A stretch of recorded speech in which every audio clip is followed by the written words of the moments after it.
and also our Border Patrol agents have come and been partners with us in an incredible way. They bring a skill set that has helped us have a whole of government approach under the Department of Homeland Security that has never happened before. The assets that they have and the willingness to do their jobs that this president has allowed them to do has been absolutely incredible. But what you see standing behind me too is also other federal partners that have come to the table that are here to bring safety and security to the city of Los Angeles. I want to specifically thank the Army. I want to thank the Marines, the National Guard, our soldiers, our military men and women who have shown up here to help make sure that we have security. Not only do they protect our country around the world, but they're doing it every single day here in the United States of America too, and doing it as service, public service to the people in this country because they took an oath to uphold the law. We also have a U.S. attorney here who has been aggressive, has been making sure that we don't pick winners and losers in this country, that the rule of law will be followed, and that people who break the law and perpetuate violence will be brought to justice. They will be prosecuted, and there will be consequences for that kind of activity. The Department of Justice is here and has a presence in our Incident Command Center, as well as the DEA, the FBI, and their investigative teams have been fantastic with their leadership. And we also have the IRS here that's helping us track how these violent protesters are funded.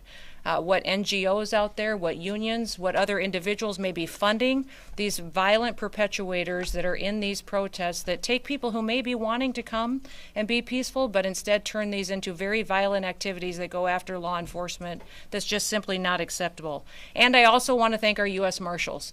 They've been so great in helping us to secure facilities, but also operations, and also with transportation, that as soon as someone is arrested and brought into incarceration, that they are transported out and able to face prosecution and the consequences for their crimes. I want people to know that while these officers and these agencies and our military are here doing this work and these operations, that the people across this country are so grateful. They are so grateful for the work that is being done here in Los Angeles. They are setting an example for what is happening across the country in other cities, and putting together a model and a blueprint for how we can continue to work to make every single community great again and safe again for our kids and for our grandkids far into the future. I've been in many different states with all the different components that I represent over the last 4 or 5 days, and everywhere I go, people stop me and say, tell everybody who's working in Los Angeles that is working to bring safety to those city streets and to those families and protect those small business, tell them thank you. Tell them God bless you, that I hope that they are safe and they have been suffering. The people that live here under the policies of Governor Newsom and under the policies of Mayor Bass, and they recognize that it's a huge disservice to the people who have to try to raise their families here, and that these agents and that these law enforcement officers are working to change that and give them an opportunity to be successful and to live the American dream. Listen, many officers have been assaulted over the last several days. We did see before that assaults against law enforcement and ICE officers go up over 400%. In this situation, we've seen that increase even more. It's not acceptable. If you assault a law enforcement officer, we are going to come after you and we are going to arrest you, prosecute you, and put you away. That is not going to work. And under this administration with President Trump's leadership, one person is not better than another. Just because you think you're here as a citizen, or because you're a member of a certain group, or you're not a citizen, it doesn't mean that you're going to be protected and not face consequences from the laws that this country stands for. We have a constitution. We follow that constitution and the laws that have been passed by our Congress, and we're going to make sure they are equally applied to every single person as it applies under the Constitution here in Los Angeles, but also across the country. As our law enforcement officers have been assaulted, they've been pelted with rocks and bricks. Their cars have been set on fire. Molotov cocktails have been used. We have seen people throw bottles and hammers at them. We've also seen that they have been attacked and verbally spit on or punched or assaulted, and it's just not acceptable. The Department of Homeland Security and the officers and the agencies and the departments and the military people that are working on this operation will continue to sustain and increase our operations in this city. We are not going away. We are staying here to liberate this city from the socialist and the burdensome leadership that this governor and that this mayor have placed on this country, and what they have tried to insert into this city. So I want to say thank you to every single person that has been able to do this. Also, I want to talk specifically to the rioters and to the politicians in Los Angeles.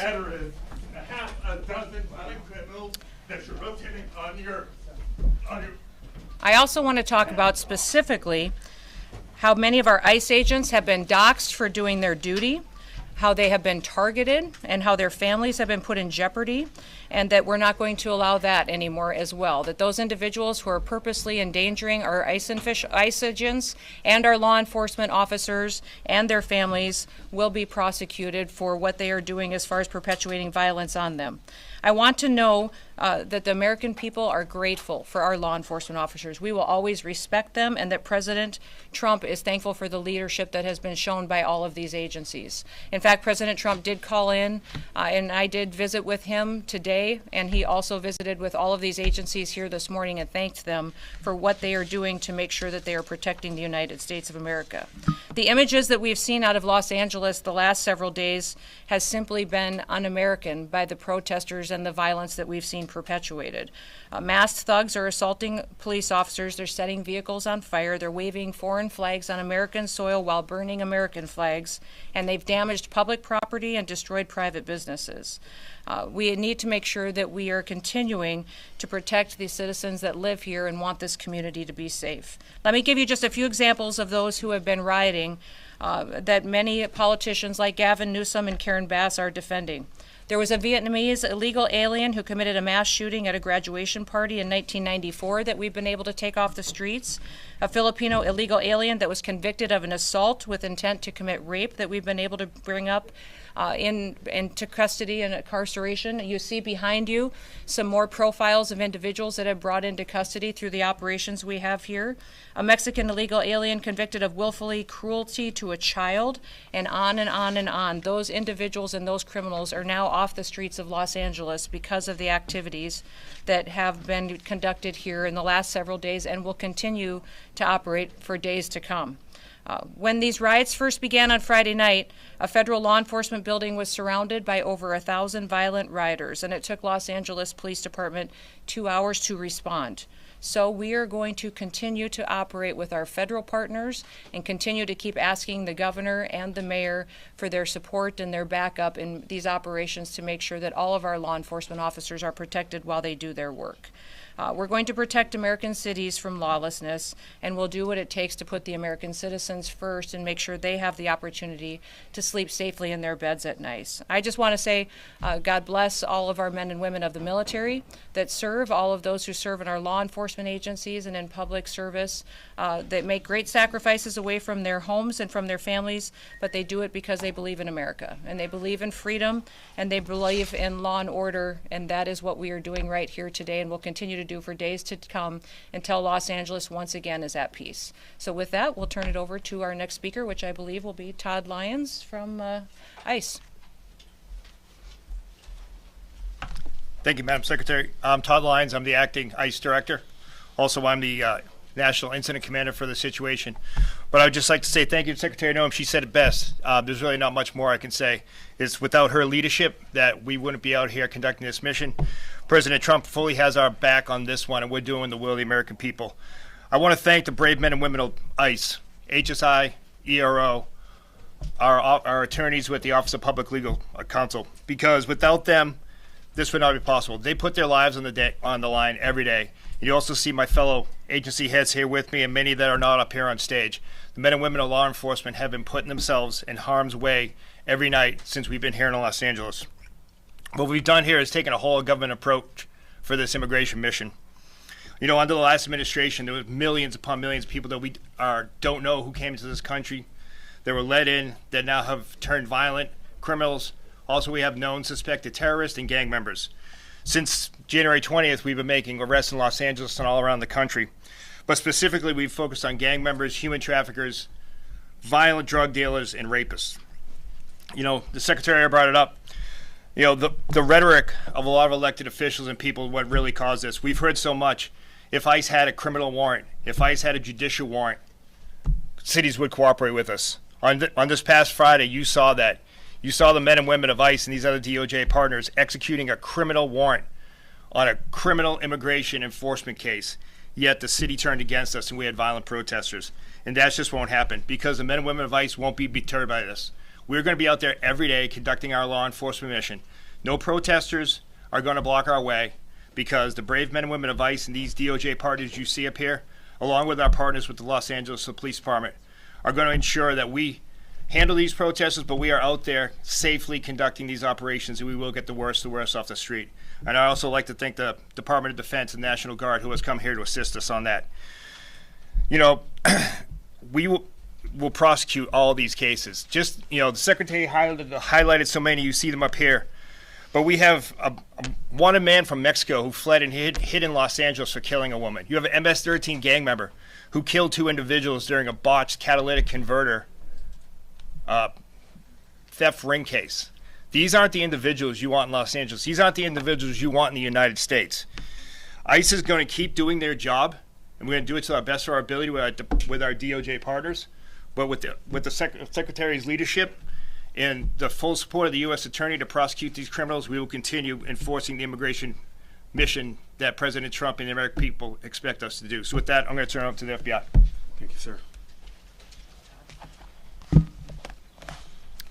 Good morning. My name is Akil Davis. I'm the Assistant Director in charge of FBI Los Angeles. As you know, the FBI has been assisting the Department of Homeland Security with immigration enforcement since February. We're just one of many field offices doing this nationwide as directed by the Attorney General, and we're accustomed to providing investigative and technical assistance to law enforcement at all levels on a regular basis. We have agents embedded with our operational teams with DHS. Our help vary depending on what DHS needs, and they let us know moment by moment. We have significant tactical resources across the enterprise here throughout our 7-county AOR to assist and support these efforts. That said, we find ourselves defending operations from violent offenders. The FBI safeguards constitutionally protected rights. We investigate civil rights violations on a daily basis, but some activity keeps taking place among righteous protesters is not civil. It's violent. We're going to investigate allegations of violence, whether it's assault on law enforcement officers or civilians, looting, arson, doxing, or damage to public property. So please, I'm asking the community, do not put your life in jeopardy by hurting someone or destroying property. You will be held accountable by the FBI, and it's not worth it. I'd like to highlight 2 cases for you to show what the FBI's line of effort is in this overall DHS-led operation. Elpidio Reyna is a fugitive. He is wanted for the alleged assault of a federal officer in the city of Paramount in California on June 7th, 2025. Reyna allegedly threw rocks at law enforcement vehicles on Alondra Boulevard in Paramount and injured a federal officer. Reyna is 40 years old, weighs around 165 pounds, and is 5'7". Reyna has a tattoo on his left arm with the word Carmen on it. We have photos of him on display. Reyna will be caught, and when he is, he will face a statutory maximum penalty of 8 years in prison. This is such a priority for the United States government that there is a reward of up to $50,000 for information leading to his arrest. Let me repeat that, $50,000 for information leading to his arrest. The second case I'd like to highlight is on a subject named Alejandro Oriana. Alejandro was providing masks and face shields to violent rioters throughout the week and was arrested by our SWAT teams this morning. With the success and appreciation and assistance from the United States Attorney's Office, that case is ongoing, but Oriana is in custody as we speak. If you have information or evidence of violent acts, please either call 1-800-CALL-FBI, visit tips.fbi.gov, or send images or video to our digital tip line at fbi.gov/LA Office Assault. Thank you, and I will now turn it over to Chief Bovino, United States Border Patrol.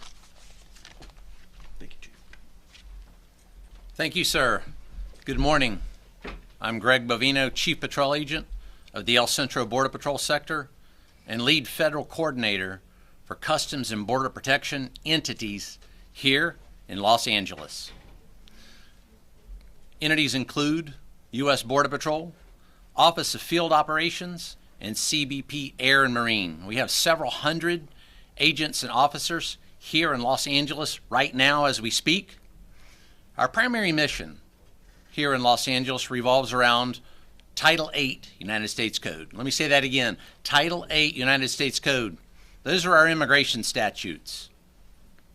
If you look behind us at these pictures on the wall, immigration's not a victimless crime. A lot of bad people, a lot of bad things are in our country now, including Los Angeles. For Customs and Border Protection, that's why we're here right now, is to remove those bad people and bad things, whether illegal aliens, drugs, or otherwise. We're here and we're not going away.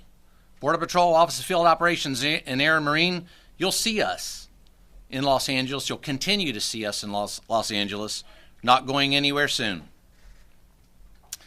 As for the violence and the demonstrators, violence will not deter us, the CBP mission here in Los Angeles. I believe we saw that last Sunday night out at Paramount.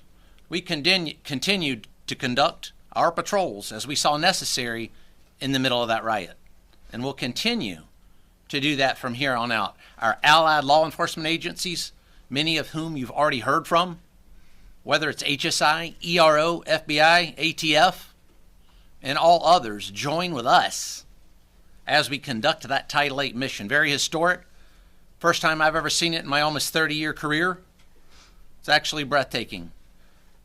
Many millions of illegal aliens have passed across that border over the past several years. It's our job to get them out. And that's what we are going to do, and that's what we're doing right now. Thank you.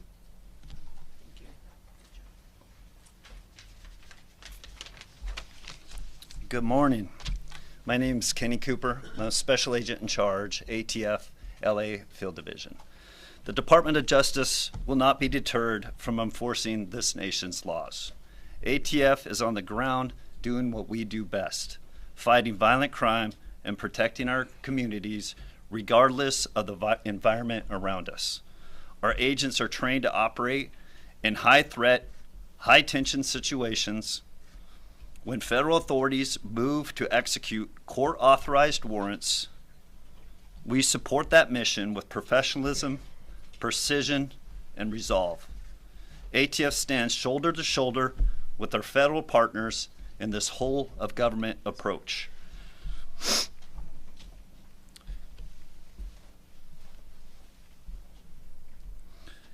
ATF stands also shoulder to shoulder, including to carry out our immigration enforcement mission. If a criminal threat intersects with that mission, we bring our full capacities to the table. Let's be clear, obstructing a lawful federal operation, especially through violence or threats, is not protective activity. It's a crime. And those who cross that line will be held to account. We don't get to pick and choose when to enforce the law. Our job is to uphold it, always. ATF will continue to pursue violent offenders, support our partners, and keep doing the hard work this public demands. Thank you.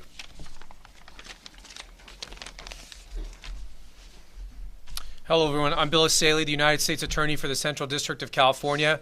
On behalf of my office and the Department of Justice, I'm here to show our support and our collaboration with the Department of Homeland Security in their mission to protect the American people and to do immigration enforcement operations, specifically at targeted known criminals, which is the primary focus of most of our missions to date. I want to also thank the National Guard and the military. We had judicial warrants to do what we did on both Friday and Saturday. And the amount of resistance and organized agitators that showed up to try to impede us was overwhelming. And we're really grateful to the President for deploying the Guard, which allowed us to continue our mission undeterred, to enforce the law and to keep our people and our buildings safe. And that's really important. And my office has been aggressive in bringing charges. We charged several people over the weekend who dared to assault our agents. They threw rocks, they threw stones, they were breaking up concrete. It was out of control and it was violent. And some people in the state of California have been conditioned to think that there's no consequences for criminal activity. And you know, that might be true for the state of California, but it's not true with the federal government. And we will bring charges and you will go to federal prison. This is the federal government. This is not the state government. As the president said, if you spit, we hit, and we'll hit you with a felony. And we're committed to that. We're continuing to conduct, we're looking at hundreds of suspects. We're collecting media, social media, videos. We'll be combing over that stuff for weeks and months with the FBI. And just because you think you got away with something over the weekend, think again. In a few months from now, you could get a knock at your door. So anyone who's thinking about showing up to these protests to commit violence, I really caution you to think again. It's not worth it. We charged 2 individuals yesterday with throwing Molotov cocktails at police officers. That is extremely dangerous and could lead to death. They're now looking at explosives charges charged by the federal government and more charges to come. So I just want to reiterate that we will be aggressive, we will be filing, and we will be swift in our deliverance of justice. And I want to thank our partners at the FBI and the ATF and DHS and all our agencies for their hard work. It has not been easy. They've been working around the clock, but they're undeterred. And I can tell you, speaking to them, they are more committed than ever to delivering on the promise of the president to make America safe again. And we need that in California, probably more than anywhere else. So with that, I thank you very much. Thank you, Bill. I appreciate that, and everyone for their comments. And with that, we're going to open it up to questions, but we're going to keep it specifically to questions that pertain to this topic and some of the operations that are ongoing here in Los Angeles and how we will sustain and build on those operations in the future. So do you want to go first? Matt Rivers, Yes. ABC News. Yes. A question for you about future planning. We know that there's more protests planned for this weekend. Yes. Is DHS actively planning on requesting more assistance from DoD, more troops, given those protests that are coming? Is this the administration's new playbook? You know, what I would say is that I'm not going to telegraph exact statistics and numbers and what we are doing as far as participation with the military, but we do have several thousand engaged here in Los Angeles right now.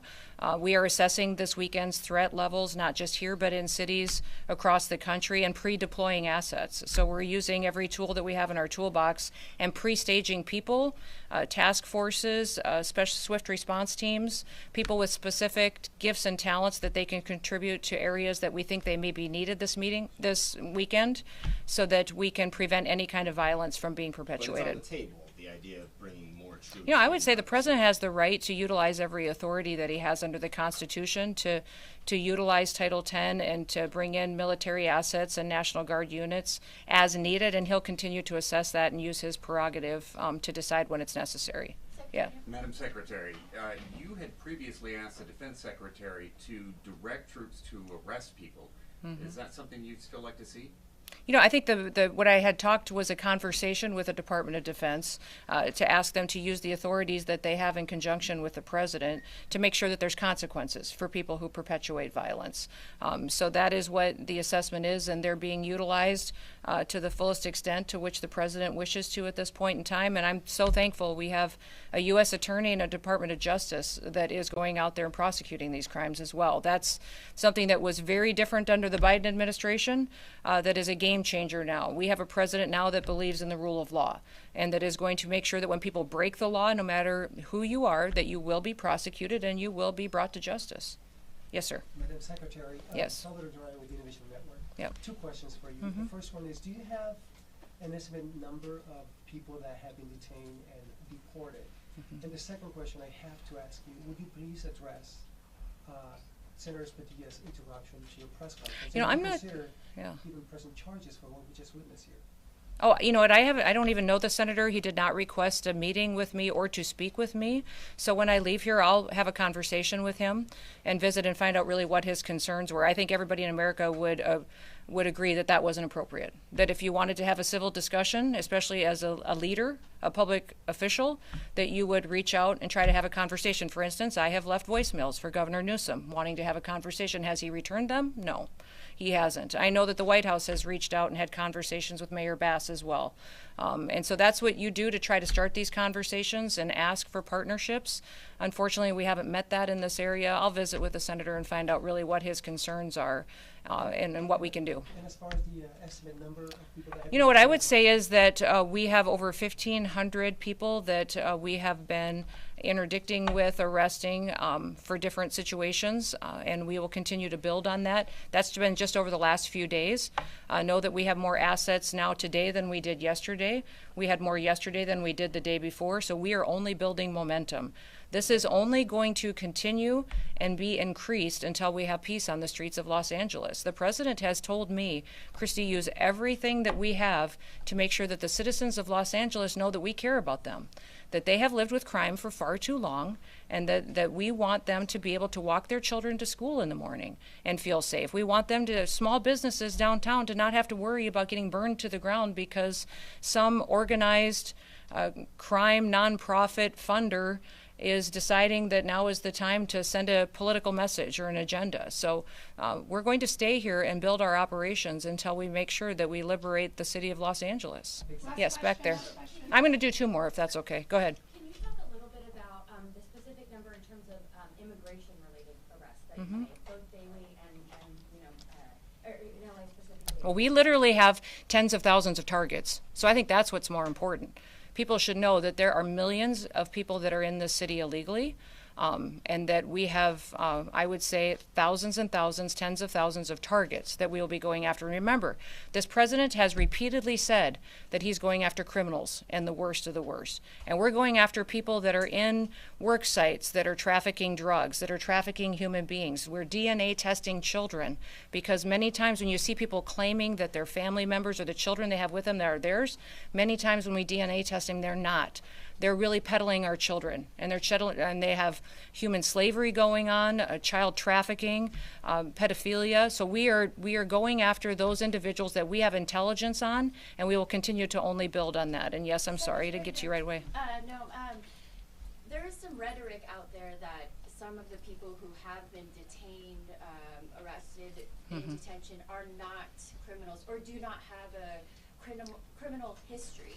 Can you address that? There's a lot of rhetoric out there that claims. Well, there's a lot of rhetoric, and there's a lot of false information and a lot of fake news. So I'd appreciate it if you guys would start covering the facts. And we'll get you all that information that we possibly can. Now, there may be people that, because of the targets that we were out there arresting, that were with those individuals, they were collaterals that were spending time with them, and all those people will be vetted. And remembering, still in the United States, if you come into this country illegally, you have committed a crime. And so when you do that, we have to go through and follow the law and make sure that we're adjudicating that and dealing with that appropriately. So the president's targets and priorities are the criminals that have perpetuated violence. But also, once again, I'm going to remind everybody, you have the opportunity to self-deport. We will buy you a plane ticket. We will give you $1,000 when you land in your home country or if you go home to Mexico, and then we will get you scheduled so that you can come back to this country legally. You will have the opportunity to come back to the United States of America. If you don't do that and you wait until we come and arrest you and have to remove you, you will never get the chance to come and live in the United States of America again. The president has been clear on this. So I'd encourage you to get on the CBP Home app, and you can self-deport today. And we will facilitate that. You can take your entire family with you, people and your loved ones, and we will facilitate you coming to this country correctly. Everybody has the opportunity to do that. If you wait until we have to arrest you, you will never get to be an American, much less live here and work here and be able to pursue the American dream. Last question. Madam Secretary, Alejandro Ortiz with Telemundo 52. Yes. You just said that you go after the worst of the worst. But we've seen ICE arresting immigrants in front of their court hearings when they go to their annual immigration check-ins, even if they're going And remember, through the these legal are people. process. Are we sending the message as a country that people, even with no criminal record, and that they're taking the legal correct path, are not safe from If they took the detention? legal correct path, they would have come here legally. They wouldn't have come into our country illegally. Second But of all, some of them they are have not final criminals. They have removal come orders. here and They have maybe final. overstayed their visa. They have final And that's removal criminal. orders, and we're That's following. That's a civil offense, but not a criminal record. It is actually under the acts that the president has invoked it through his executive orders. It actually is a criminal offense. And so one of the things that we need to remember is that when you're going out there and talking about what is happening with individuals who are in this country illegally, is that they have the opportunity every single day to return back home, and we will work with them and facilitate that and work with their families. But if they choose to wait back and to not make that decision today, then they are subject to this type of operation that will target those that have criminal activity and backgrounds and perpetuators of violence first. Those are our targets. But we are going to make sure that we're bringing peace back to the city of Los Angeles. She told me she has hundreds of cases of people coming in asking for asylum. They go to their immigration check-in. So my only question to you, I'd say a question back to you is, which laws in the United States should be enforced and which ones shouldn't? I mean, my job, here's the deal, guys. My job is not to pick and choose which laws we enforce and which ones we don't. We have laws in this country, and they matter. If you want the law changed, go to Congress. When's the last time you went to Capitol Hill and told your senator or representative to change it? That's what they need to do. This is the perfect time for Congress to make a decision on how they want people in this country to be able to have an opportunity to come here legally and to fix this. We, as law enforcement officers and as a national security department and agency, my job is to uphold the law, and that's what I will continue to do. Yes, sir, I'm going to finish with you. And I kind of like the Bass Pro hat, too, so I'm going to go here, and then I'm going to go to you. So go ahead. Yes. Is this unique to Los Angeles? Nope, these operations... I will say these operations have been much more difficult because of Los Angeles and California's sanctuary policies. SB 54 has been difficult for us, and we don't have the backup of your local law enforcement. That's put our officers in danger. In fact, even this morning, we had Highway Patrol that we were working with. I was talking to officers. They were so happy that we were here, and they were grateful that we were here interdicting with these criminals. And then the governor found out that I was here, and he pulled them off of me and told him to go back home and to not cooperate with us anymore. So if you don't think your governor's being political, he gets up every single day and the first hat he puts on is the political one, and then he makes a decision that's best for him and his family, and then he makes a decision that's best for what his future is, and then maybe 10 or 15 steps down the line, he'll decide what's best for his people. That's what your governor does. Next, I'm going to come to you. Thank you, Ms. Secretary. Can you talk about the potential change in policy with President Trump talking about maybe suggesting exemption for longstanding farm workers and hotel workers? Yeah, I think the president recognizes that we have some Department of Labor regulations and laws that we can utilize in certain situations, and he and I have discussed this at length and with other cabinet officials, and it's the president and I will continue to look at that and evaluate what we can do as far as individuals and facilitating a workforce in this country that we know are people who want to be here legally, what the consequences are for them breaking the law, because everybody, when they break the law, there has to be consequences. But what we can do to facilitate making sure that those who really do love the United States of America have the opportunity at some point to live here and to be a part of our future and to be a part of this country and our economy and the dream of raising their children here. All right. Thank you, everybody. Appreciate it. I've been traveling around Los Angeles all morning. I saw a lot of graffiti, a lot of destruction. I saw quite a bit of, where we saw some of the activity. We were staying close to downtown where we were last night. It was very interesting to me. I would have preferred to have gotten into some areas that I know I was respecting the curfew because I landed after midnight and then we left the hotel this morning before 5 a.m., around 5 a.m. So, but some of those areas that we were able to see, it makes me sad. This is a phenomenal state, and this is such a beautiful city. And people dream. But you only saw downtown since you've been. No, I've been driving. I mean, we've been in the car most of the morning doing different operations and out with our agents. But I mean, don't you want your downtown to be beautiful? No, I just wanted to know. I would say, to know your impression of yeah. what you've seen, if it was only downtown. Yeah. Or if you've seen other parts of. No, I mean, I've been here many times before. But as far as this trip, we've been out on operations with law enforcement officers, and so we've covered quite a bit of territory, and I'll still be here doing different things in different areas. But I would say that everybody should want their downtown. And if you're a business owner in a downtown, if you're a family that lives there, you want it to be safe, and you want it to be beautiful, and somewhere people want to come. Thank you, everybody. Thank you, everybody. Appreciate Thank it. you. We will take any follow-ups later. Thank you. You bet.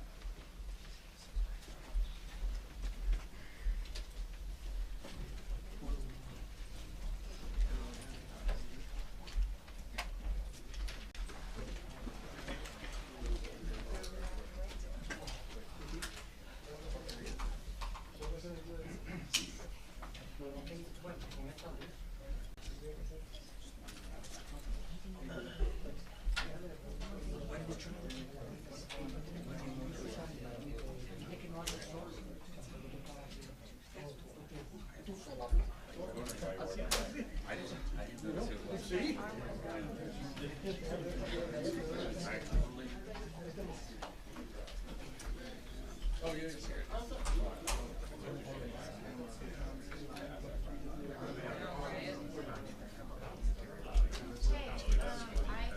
be at my phone because I was literally in my hand holding my camera to record this, and Matt didn't make it up. Not because it's his fault, it's just, well, I almost got it wrong.